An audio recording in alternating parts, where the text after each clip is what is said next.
Hello, ladies and gentlemen. This is the official Neo Tokyo podcast, Interlinked, powered by Shrapnel.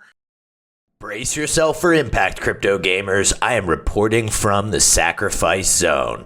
STX3 just wrapped up and it was chock full of new features. One of those new features is the addition of weapon skin fragments. Scattered all over the map, in drawers, in boxes, on your dead opponents, there were weapon skin fragments that you could extract and then combine to create new weapon skins and bring those to the marketplace or strap them onto your favorite weapon and hop back into the sacrifice zone. They also added Metal, their off-chain point reward system, and some killer map updates. Can't wait to dive back into the Shadow Zone on June 24th for STX 3.1. Huge shout out to our sponsor, Playa3ull Games. They are inspired by gamers and funded by their community.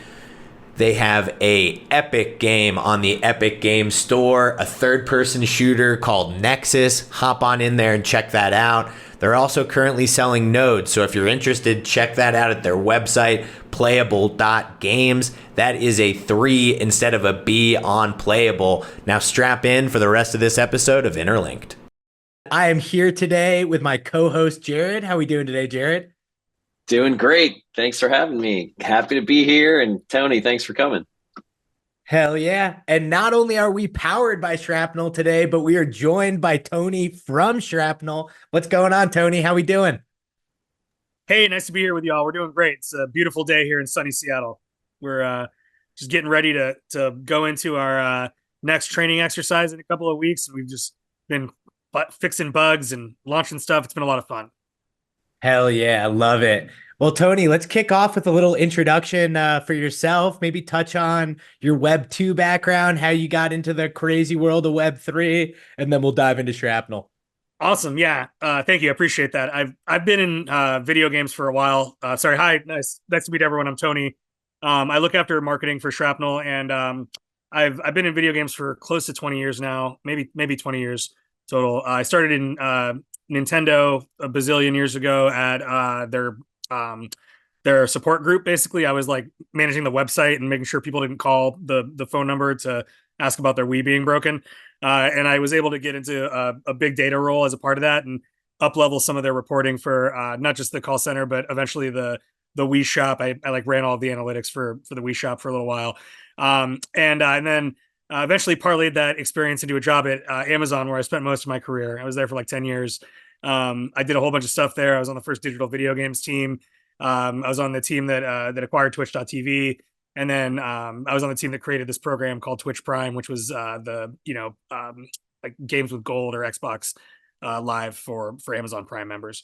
Went to EA for a little bit, ran some loyalty programs for Madden. And then I did a whole bunch of startup stuff. After that, I worked in weed for a little while. I sold cannabis for a company called Leafly. It was like Yelp, but for marijuana. And then I worked in the freight industry. But then when I was in the freight industry, I got really bored. And one of my friends called me and said, "Hey, I just sold $2 million of some National Geographic photographer's art as NFTs. And I don't know what I'm going to do with that money. Do you want to come make video games?" And I was like, "Yeah, sure, sounds fucking great." And so I quit my freight job and I started working with this guy to launch a little indie video game. We launched that and then pivoted to an infrastructure play. And I wanted to keep working on video games. So I moved on from the startup and ended up at Shrapnel, and I've been running marketing here for a little while now. And that's really my story. Sorry, it was a little rambling. No, that's the good thing about the long form podcast. We love the ramble. And especially, I mean, what a meandering, fun journey.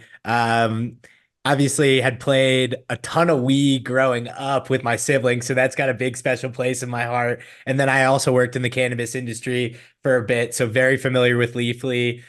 Used to always go and check out their little like strain guides and such. So very cool. And could you give a little bit of an introduction for maybe those who might not be familiar? Anybody getting out of the crypto gaming cave and been hibernating for the last 3 years? What is Shrapnel?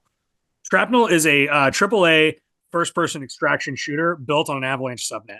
And so what all that word salad means is if you've played games like Escape from Tarkov or the DMZ mode in Call of Duty, then that is that's the mode that our game is based on. And what that means is you have a persistent inventory that lives outside of each match, your weapons, your skins, your grenades, your health packs, and you choose what loadout you want to bring into every match. You can bring all your stuff, you can bring some of your stuff, but if you die, then you lose your stuff.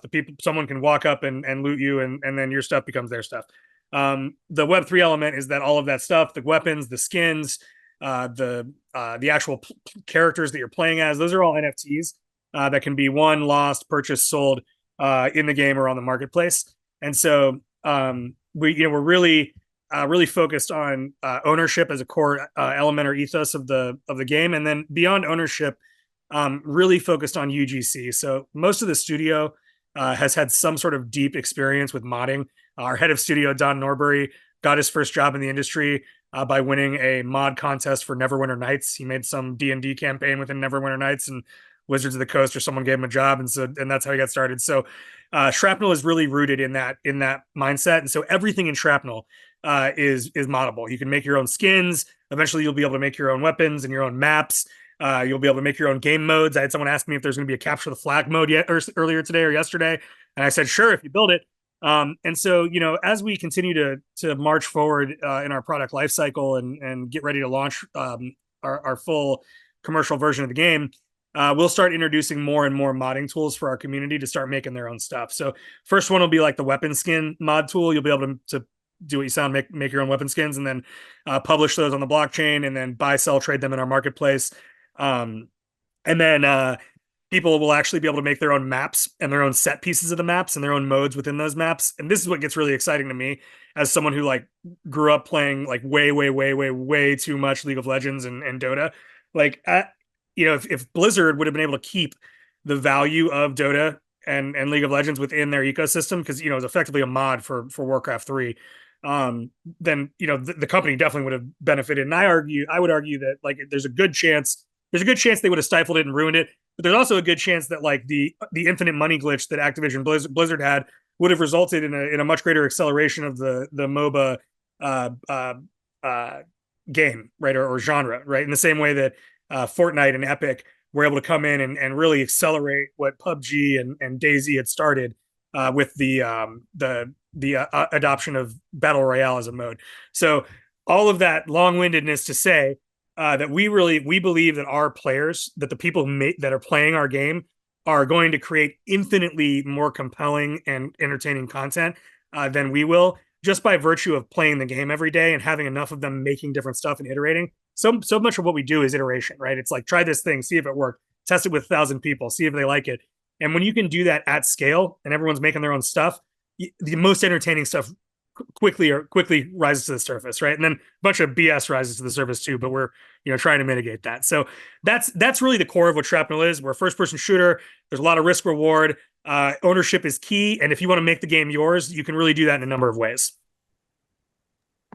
Oh, I love it. I mean, I came to the sort of user-generated gaming a little bit later in my gaming career. I was mostly a console gamer growing up, but I will always remember, I believe it was Halo's Forge mode, when they started coming up with, you could play everyone's individual sort of like game modes and their maps that they were building. And the first one that really gripped me was Ninja.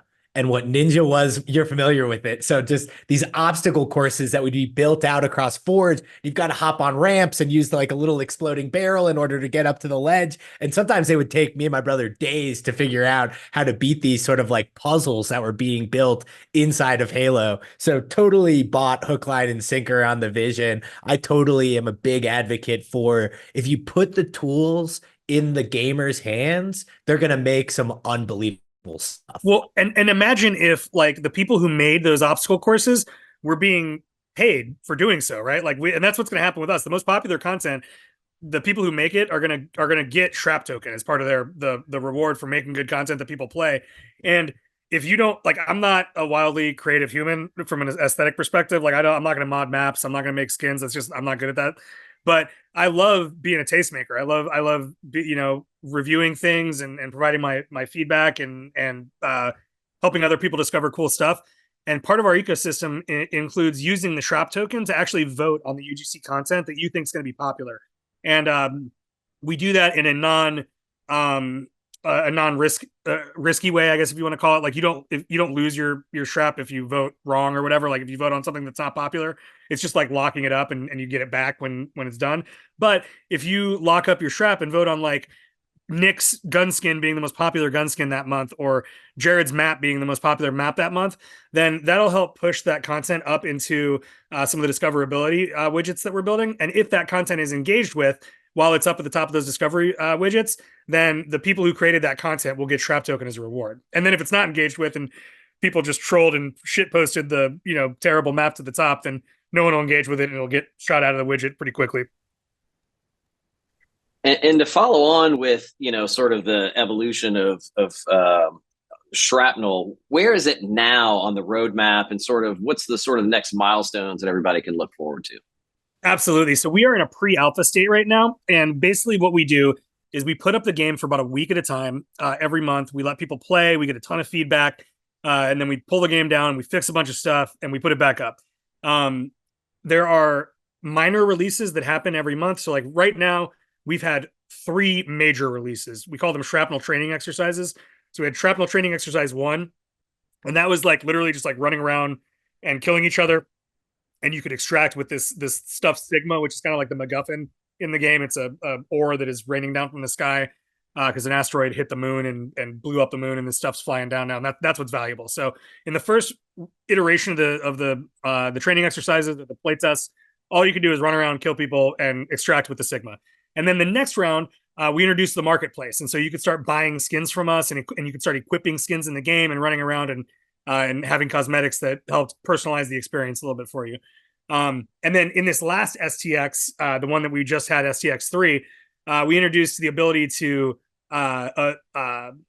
loot NFTs from the game. And so the way it works is every skin that we have in the game is decomposed into 3 fragments, and they're just like little NFTs that look like a card that have a picture of the skin on them and the letter A, B, or C to represent which fragment it is. Those are now seeded throughout the map, and so you can open a loot box and find a common to legendary weapon skin fragment, and then craft all of those together with a small amount of Shrap token to create the new skin, and then you can either equip that or buy, sell, trade it on the marketplace. And so every numbered major release will introduce new features. Between now, STX 3 and STX 4, we will have several minor release beats. The next one is 3.1. That happens in 10 days, June 24th to the 28th. In that release, we are changing the way that we're rewarding our player base. So last time, if you were an operator holder, then you received your pool was about 50% of the 1 million Shrap that we put up. And so there's like 500,000 Shrap that just went to operator holders who completed all the missions. And then the other 500,000 was going to the operator holders or to the non-operator holders who completed various missions. We're likely going to, in 3.1 and 3.2 and beyond, try to do some interesting stuff where, like, if you're taking other actions that we see as valuable that we might not have set up as quests, that we reward you. So for example, we play the game in our Discord, and we encourage people to try to stream snipe me or Dub, our community manager. And if you kill one of us during the match, then we're going to reward you with something, either a skin or an NFT or Shrap. And so there's a couple different ways to be engaged and be involved. And one of the fun things that I've really fallen in love with is we have other communities coming to us now and being like, hey, can you give our token to some of your players that are playing 1 million hours, because we really want our token in the hands of like actual gamers, right? And so we're seeing a lot of that, which is really, really fun. And in terms of where we're going now, we'll have STX 4 will happen later this year, and then we'll probably have STX 5 early 2025 with a bunch of minor releases between 4 and 5. And in STX 4, we will likely release the ability to own your own operator, which is the playable character. That'll be an NFT, and it will generate perks randomly. And so there'll be a reason to own more than one of them. And as the player levels up that character, that playable character, they'll start having more perks and different abilities that they can use to really customize their gameplay. And the operators NFT, that's of the 10,000 that are already out. Is that correct, or is there more? We are terrible at naming things, Jared. No, there is a 10,000 collection of operator NFTs that live on Ethereum. You can buy those on OpenSea, and we treat those like forever battle passes. We've given people we've given operators, as I just said, opportunities to get more token when we do token distribution. We've airdropped free NFTs to them, so forth and so on. And we'll continue to do all that kind of stuff. We also have operators which are playable in the game. I promise one day we'll rename them, but the ones in game are still an NFT. They just live on our subnet, and you can buy and sell and trade those on our marketplace. Eventually, you'll be able to bridge them out and trade them on other marketplaces, at which point we will absolutely have to rename them, because then there'll be two things that look almost exactly the same called operators. But that's the way that works right now. And you can own, there's an infinite number of playable operators on our subnet that can exist, because you just mint one every time you roll a new character. Now, to curiosity, as an operator holder, artistically, are you guys going in a similar direction with the on-net operators? I know that skull-headed one, which I happen to hold one of those, is of particular sort of attractiveness to the community. So just curious how these operators are going to sort of fit in artistically. Absolutely, yeah. So like our head of creative director, Clint, is really bullish on making sure that if you own an operator, you're going to be able to wear a skin of that operator in the game. And so that I don't know exactly where that's going to fall on the roadmap. We argue about it a lot, but if it was up to him, it would be in there already. So I'm excited about that one, because I think our holders are going to like it a lot. And the other thing that we're going to do is we're going to start gating opportunities behind things like what skins you hold, right? So like we might have a million Shrap tournament just for the Scully mask people, right? And the only way you can play in the tournament is to have the Scully mask operator. And so the stuff like that we're going to start doing that really aggressively. Oh, I love it, because the second I saw it, I already jumped forward and I was like, oh, this is going to be the Hayabusa of Shrapnel. I can already tell. Yeah. I love those things. I'll give you a little alpha. One of our advisors, Neil Stevenson, is a prolific science fiction author. He wrote Snow Crash, which is, yeah, there you go. So he was in our office yesterday. I was hanging out with Neil. And he loves us. He loves Mark Long. He loves Mark Long. He doesn't know anyone in the studio, I don't think, but he loves Mark Long, our CEO. And so one of our legendary NFTs, like in the metadata, there's actually like the schematic and the imagery for the sword from Snow Crash, the actual hero protagonist sword, katana. And it's written into the lore of Shrapnel. Like like they're in the Snow Crash universe. Neil has written a prequel, and the sword is hanging out on an island that Shrapnel is set in, being owned by one of the enemy, or not the enemy, one of the crime lord syndicates that is in the Shrapnel universe. So it's like a pretty cool little Easter egg that no one's like found yet, and I'm sure people might go look when they hear this. But that's like one of my favorite like things is we have, not only do we have like a pretty fun game being built, but we have some pretty deep like lore that I don't know that people have really dug into yet. And it's pretty cool. Like we just launched a little mini game in Discord, and you'll be able to like play through several hours of basically like a little RPG, choose your own adventure game, and really like get embedded in the lore.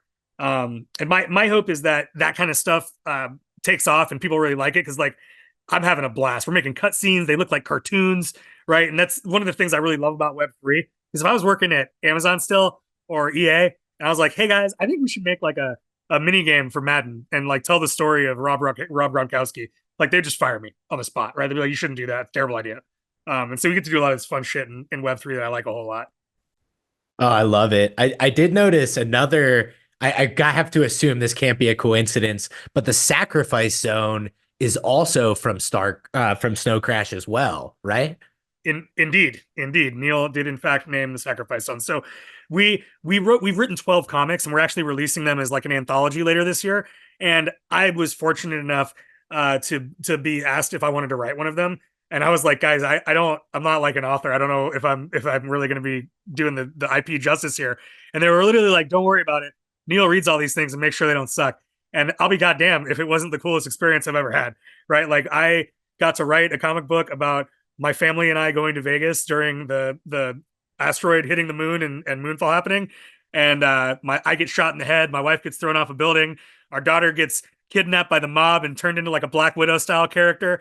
And I mean, it was like one of the coolest things I've ever gotten to do in my career. And like we're just really, really big on all of the transmedia stuff and the lore. And I really think that when people start digging in, they're gonna love it. I love it anyway. My daughter does too. It's fucking great.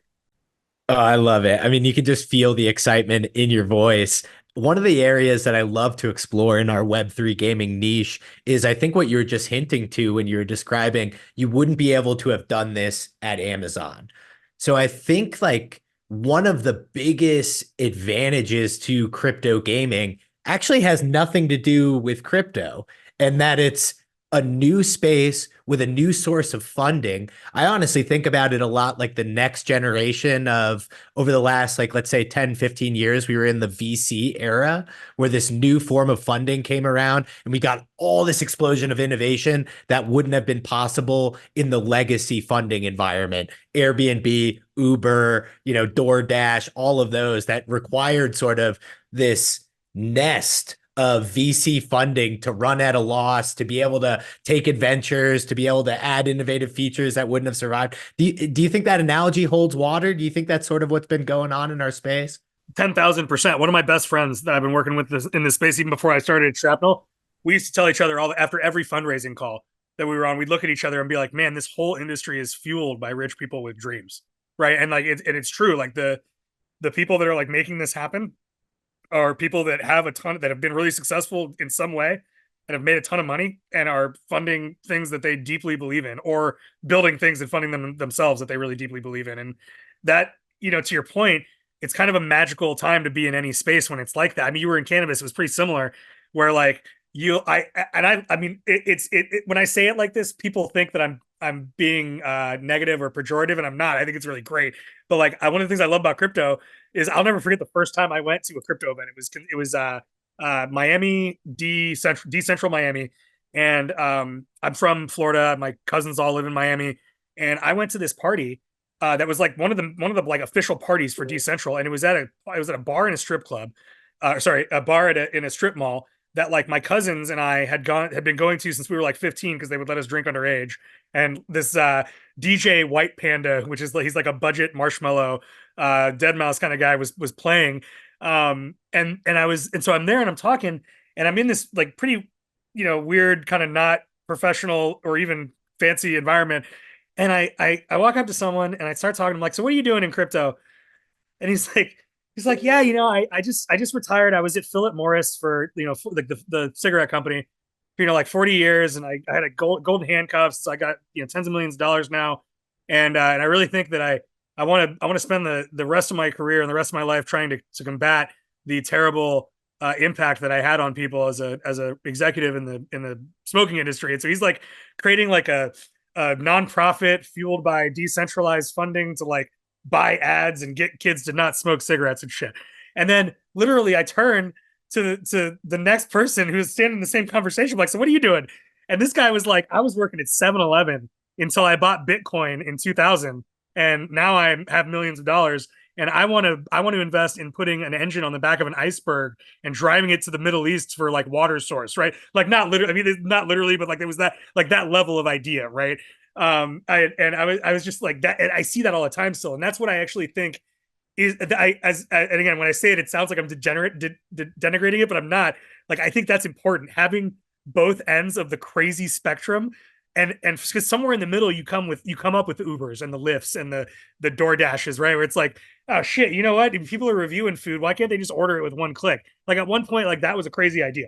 No, and the like other leg of the stool, as I view it, that's also super unique is then these super excited either veterans or completely new like comers to the space, like the 7-Eleven guy, are then being paired directly with the community. So obviously, when you guys are doing these STX1, STX2, 3.1, the community is giving you constant feedback the entire time, which is completely different than the original where, when Halo is being developed, you don't see anything except for a couple trailers. You get some general reactions. Then, not for Halo, but a Call of Duty. Then a beta comes out because most people couldn't get into the alpha, and you give some feedback in the beta, knowing that they're never going to be able to incorporate any of this feedback besides optimizing into the final game. Now we're in sort of a game development that's much closer to stand up, where every single day you're getting up and you're telling your jokes or showing your game, and people are giving you constant feedback. So I think that's another super powerful dynamic when combined that can fuel innovation. 100%. And that's honestly, that's why I believe so strongly in the UGC model for Web3, because it's like, not only do we want you to give us feedback, like we want to give you the tools to go build it. Like, go, if you think it could be more fun, go build it. And we agree with you. We want people to play your shit. It sounds like it'll be awesome. And that is like truly like our ethos. We hyperbolically say we only ever want to build one map. That's not going to happen. We're going to have to build more than one map. But, ideally we only build 3 or 4 of them, and then the most popular maps are being made by the community. No, absolutely. Bringing back to the present, I had a ton of fun playing the most recent update for kind of a funny reason. Because I grew up playing so much console, I'm mostly controller native, so I suck at mouse and key. So in these one-on-ones, even sometimes embarrassingly, I'm glad there's no recording going on when I'm playing most of the time, because even when I get the drop on somebody, they'll turn and waste me. And so with the innovation of either the Sigma and then as well the map fragments, I actually was having a great time like being a rat. Like where I would scurry around, open up a bunch of drawers, being like, nice, I got some fragments. I got another fragment. Okay, I found this Sigma on this dead body. Like, get me the heck out of here. And it's great because it changes the win condition completely, and it adds new win conditions, right? Like I said the same thing. I went from the first STX where all you could do is run around and collect Sigma. And I was like, this is fun, but like I kind of suck. And so like I'm only extracting like one every 10 times. But now that you can get fragments and eventually you'll be able to get other shit, and you can like put it in your safe pouch, even if you die, there's like I had a dopamine hit because I got a rare thing and I was able to actually keep that rare thing. And then the risk reward, like I've had matches where I had like 15 fragments in my inventory, and I was like, I have to hide until there's an extraction when I to get out, right? And same thing, I'm terrible with mouse and keyboard, and the number of times that I have yeeted someone with the Sigma wave and they have landed, turned around, and ghosted me is just incredible. I sit next to Dub, our community manager, while it's happening, and he just mocks me relentlessly. Now a word from our sponsors. Introducing Creo Engine, a next-level Web3 gaming ecosystem that connects gamers and developers in a Web3 gaming hub.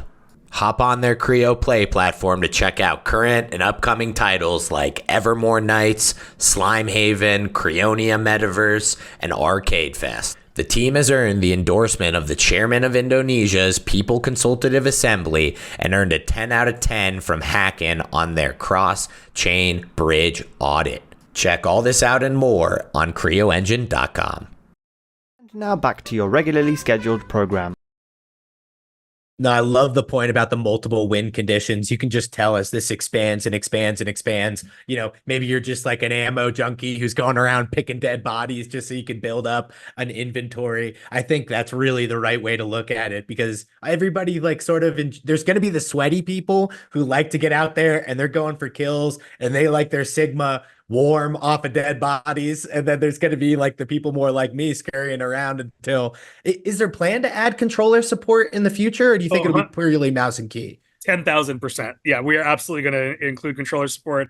In fact, it was working at one point, and we had to not push it because there were some problems with it that we were working on.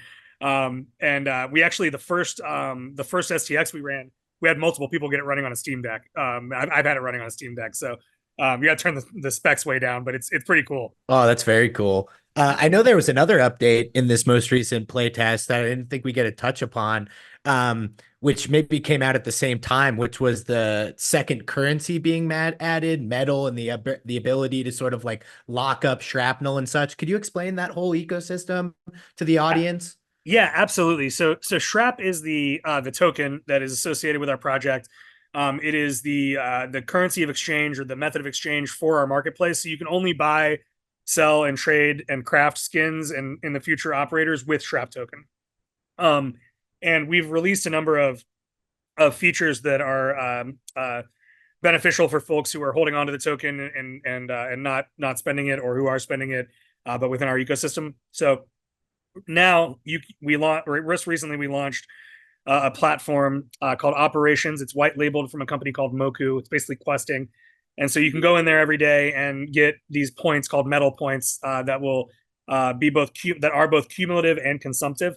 So what that means is as you accrue more metal, you progress through tiers, level 1, level 2, level 3, level 4. And as you progress through the tiers, you will unlock greater amounts or value of what we're calling future ecosystem rewards. And I'll let you think about what future ecosystem rewards might be. So that's the cumulative side. Your tier determines in the future how much of this stuff you're going to get. And then in the here and now, the consumptive part is you can take your metal and go to a store and go to the Moku store and actually buy stuff with it. Right now, we only have the 3 extraction packs in there that we're selling, basically the early access passes that you can buy with metal. But we're going to be adding things like Steam gift cards, high-end PCs, high-end PC peripherals. We're probably going to put some tokens in there. I don't know if we're going to put Shrap in there, but I'm trying to see if we can put some Mother in there. I don't know if they have Solana coins yet, but if they do, like I literally sent a note earlier today. I was like, I want to put Mother in this store. And then there's a gotcha box where like you can say like I'm not going to buy any one of these things directly, but I want to buy a box and just have a chance to get one of these things. So that is the metal concept. The idea is you want more metal because you're going to get more rewards in the future, and you can spend it now to get cool shit. Is kind of the summary. And the best way to get metal, there's 2 ways really to get metal that are efficient. One is to enlist your Shrap, and that is similar to staking, but it's generally not staking because you can send your Shrap from your wallet to your Shrap wallet, your Shrap account, and then you basically click a button that says, "Don't let me bridge this back out for some number of months, 3, 6, 12 months." And then you get daily metal rewards based on how long and how much you locked up. But while your Shrap is locked up, you can still spend it in our ecosystem. So you can go to the marketplace and buy call signs, which is like your gamer tag, or skins or craft skins or whatever. You can still use the Shrap. You just can't take it out and sell it to someone else, and for some amount of time. And so that's really the most efficient way to accrue metal. And then the next is we just launched, I think I told you a little bit about, we launched a Discord game called the Lunatics, this little RPG thing. And if you're an operator holder, then you get the opportunity to play the premium version of the game for free a couple of times a day. And if you spend Shrap, then you can activate the premium version, and the premium version emits a significant amount of metal relative to even the enlistment. It's actually, if you're good at the game, it's actually the most efficient way to accrue metal, but you can lose, and so there's some risk there. And then lastly, obviously, you can do the social quest, but I would say that's like the lowest lift, but also lowest return way to stack metal. Oh, that's great. I love the integration of metal, and I was wondering if we could get into Shrap and sort of the nodes and how that's going to work. If you have a chance to go through that, I'm curious. I think a few of our audience members may be interested in that as well. Absolutely, the nodes are really exciting. So the way the nodes work are, every month we will look at the top UGC maps that people have created and the value that those have created for the ecosystem. And the way that what we mean by value is like it's an interesting formula, but it's basically like the number of people that play the map, the percentage of their time that represented, and how much money that they spent in Shrapnel over some amount of time goes into one end of the calculation, and out the other end comes a number. And based on that number, the people who own nodes will receive a share of the 30% of Shrap token that is set aside for specifically the player rewards pool. And that'll happen every month as we launch these UGC tools. And then there is some amount of downstream financial benefit as the maps are rotated in and out of the top maps. Like if there's a very successful map that stays in the top for a large amount of time, and the node owners are getting paid out from that, and then it slips to not one of the most popular maps, there's some period of grace time where you're still getting paid out on that map, because the assumption is that there's still a lot of people playing it, just maybe not like enough to get into the top. That's great. I love the way you guys are integrating that. And what's the future for Shrap token, sort of beyond where you're at now, like the far future, and what your ideas are for maybe other games and collabs and stuff like that? Yeah, so it's a great question. we have a bunch of plans for Shrap. I would say from a collab perspective, we think about collabs in two flavors. We think about are we going to integrate IP either into our game or their if they have a game, their game, and are we going to exchange some sort of economic benefit with the partners that we're working with? And so in the first case, pretty much everyone that wants to work with us that isn't clearly a bad actor, we're willing to have a conversation with. And at the very base level, what we do is create a skin in the game. Neo Tokyo holders, if you're playing the game, your skin is one of the most beloved and, in my opinion, coolest in the game. And so that's really like the base level. We don't do any partnerships that are just like get on a Twitter Spaces and say nice things about each other, because I don't find any value in those. And so at the base level, we have to like you enough to want to like make a skin with you. And then what we do is if you're a holder of the project, then you get one of the skins for free. And if you're an operator holder, our project holder, then you get one of the skins for free. And in that way, the partners that we're collabing with and our holders really control the supply for those skins. And so we're excited to see what kind of dynamic that creates as we continue to add, hundreds of thousands and eventually millions of players. Because like right now, I think there's like 5,000 or 3,000 Neo Tokyo skins that exist. And so when there's a million people or, 500,000 people playing the game, those will be incredibly scarce. So that's one way to think about our partnerships and our collabs. And then obviously all of the buying and selling and trading and exchanging of value of those exclusive items is going to come in the form of Shrap, right? And so we're hoping, the thesis is that people will see this content from other communities, or will join your community and start playing the game and be like, oh, I want the Neo Tokyo skin, and then go, buy it from someone who has it.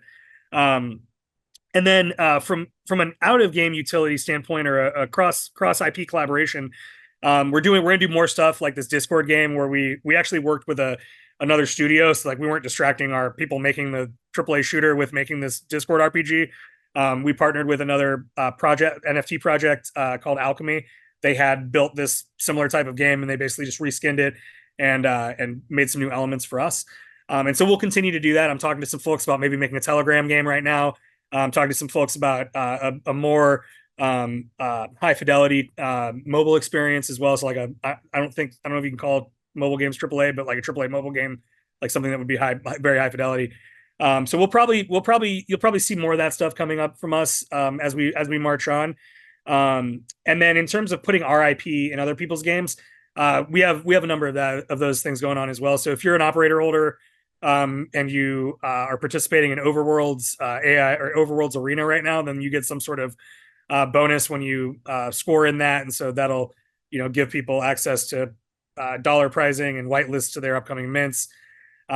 Similarly, we're going to have a playable character, a playable skin of some sort, probably in the Wilder World universe, and so we'll continue to find those partnerships that make sense and activate our community within them.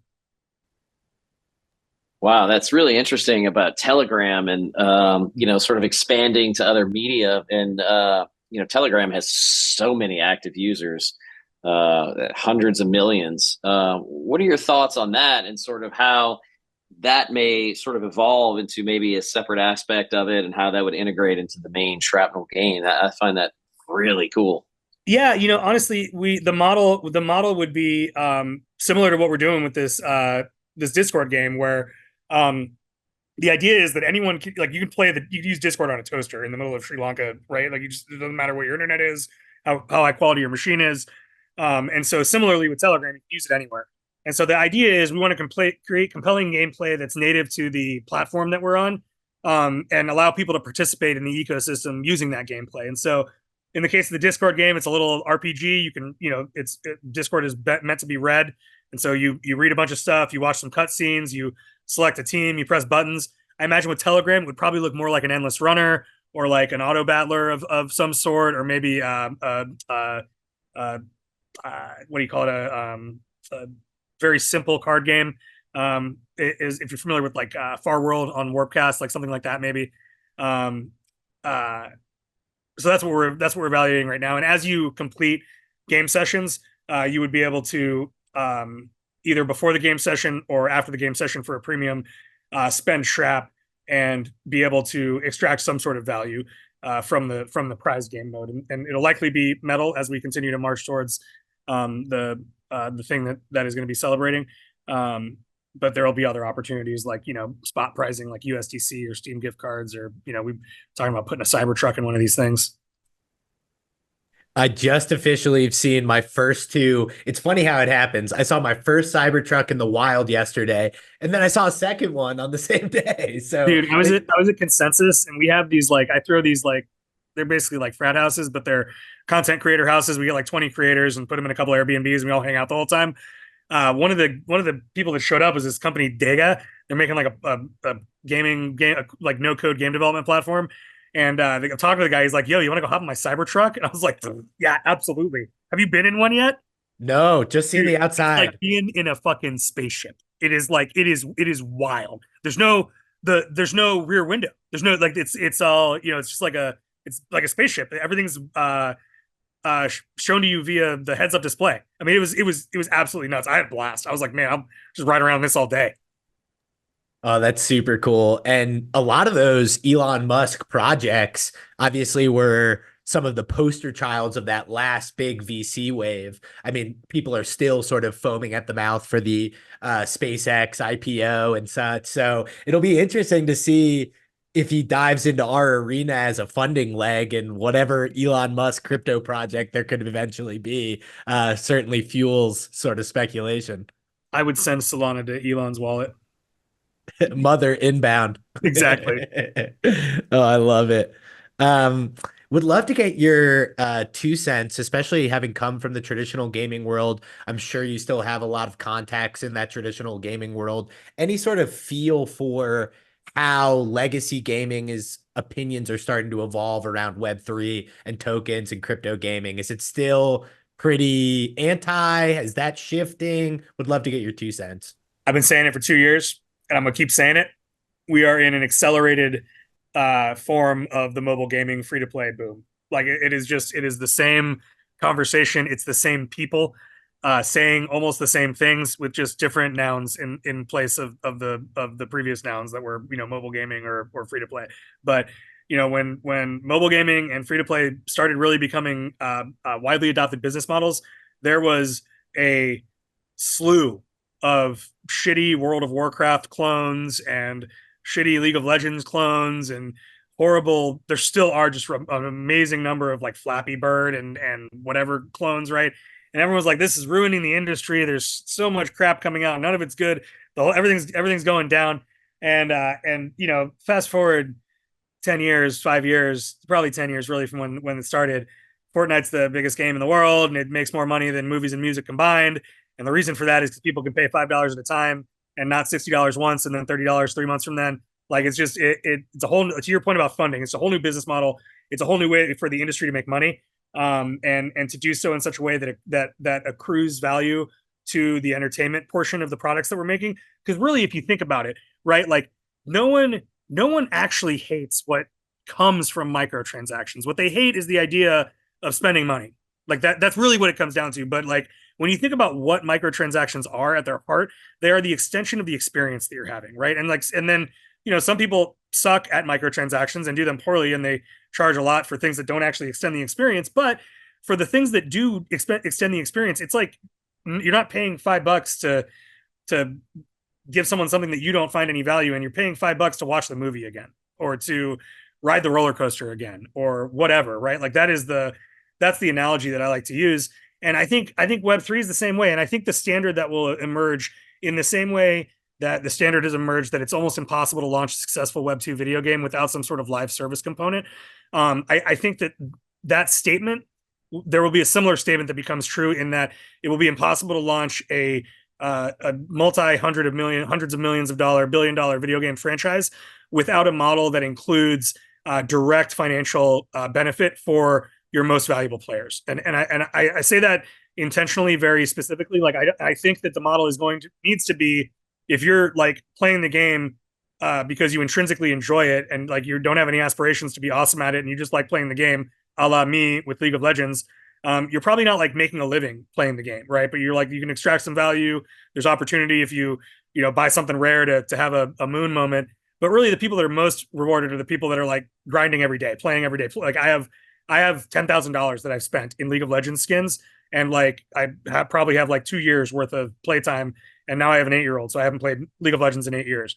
And I think that is true for a whole lot of people, and that it will become a requirement for companies to help those people recoup some of the investment that they've made in the game. And I believe that so much that we're doing that here. Yeah, and I think that raises a super interesting point. You got to imagine right now in the current meta, some of those most valuable players are streamers who are all attracting people to the ecosystem. Everybody, Dr. Disrespect, what can PUBG do to incentivize Dr. Disrespect to do one more stream on PUBG versus Warzone and stuff like that? So have you thought about any ways that Web3 could sort of integrate? You talked about rewarding these super important players in the game. Is there some way to sort of incorporate Web3 into incentivizing streamers to not only play, but share your game? And having some sort of incentive versus, rewarding the person who's got maybe 20,000 people watching him play Shrapnel versus, just someone watching whose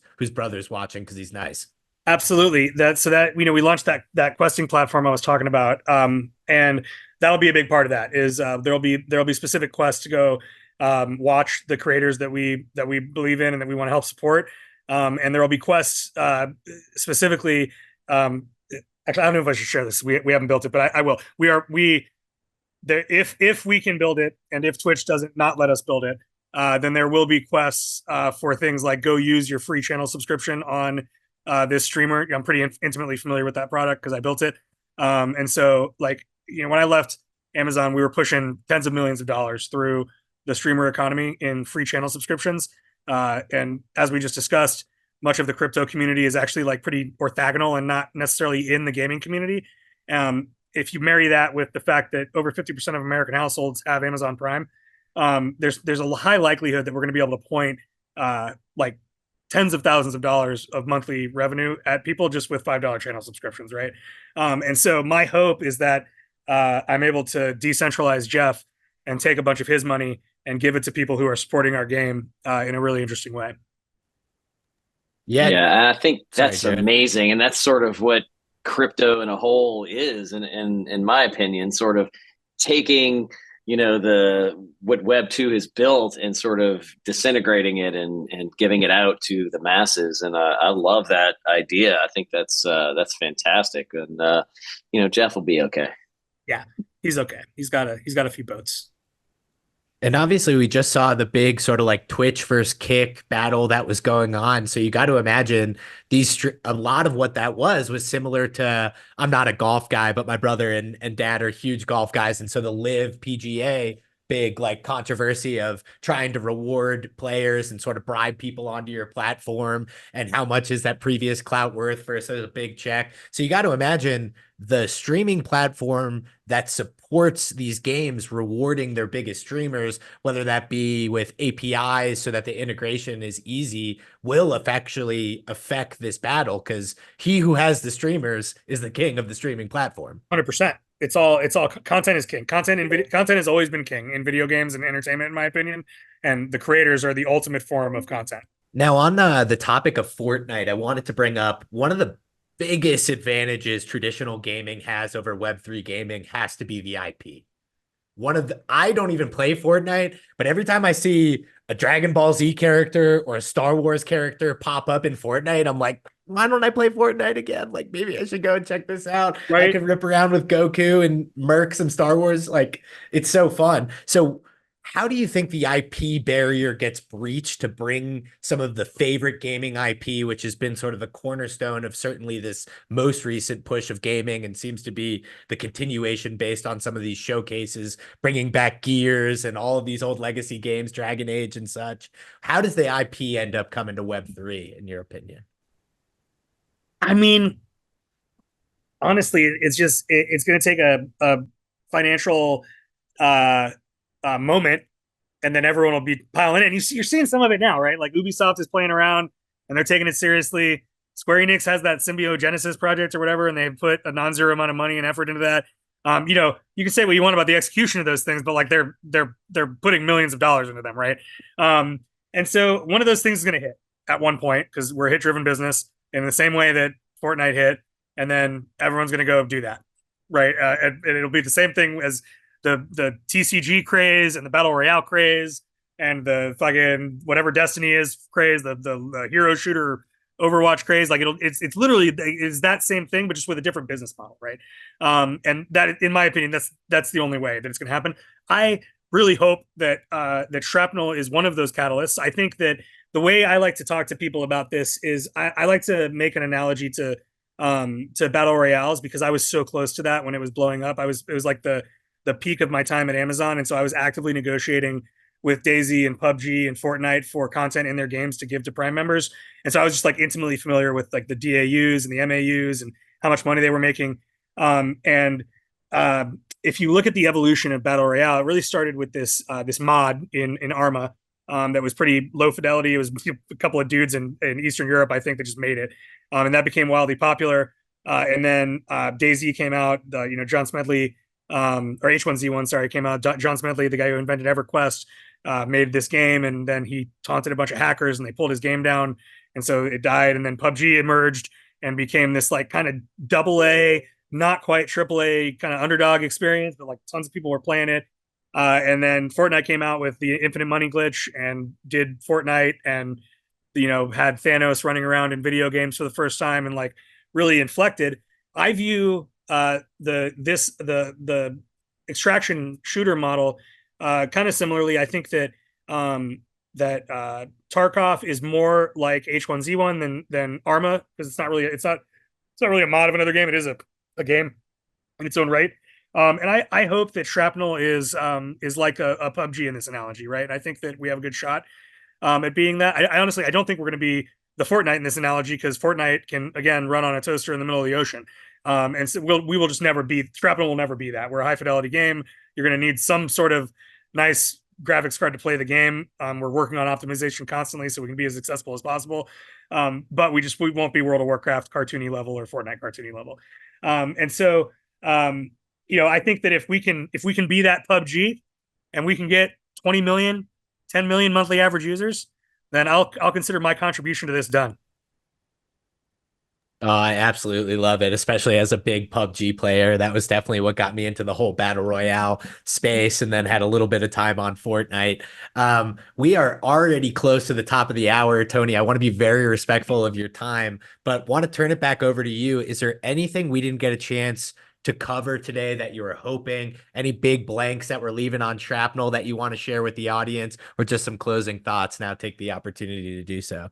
Absolutely. Thank you so much. The main takeaways that I would say is, if you want to play the game, we're playing the 24th through the 28th. So in 10 days, you need an extraction pack to play. Either buy one on shrapnel.com/marketplace, or comment funny things on our Twitter, and one of my team will probably give you one for free.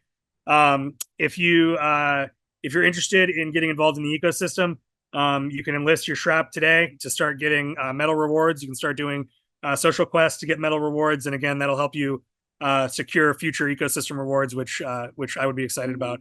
And then lastly, just thank you to the Neo Tokyo community.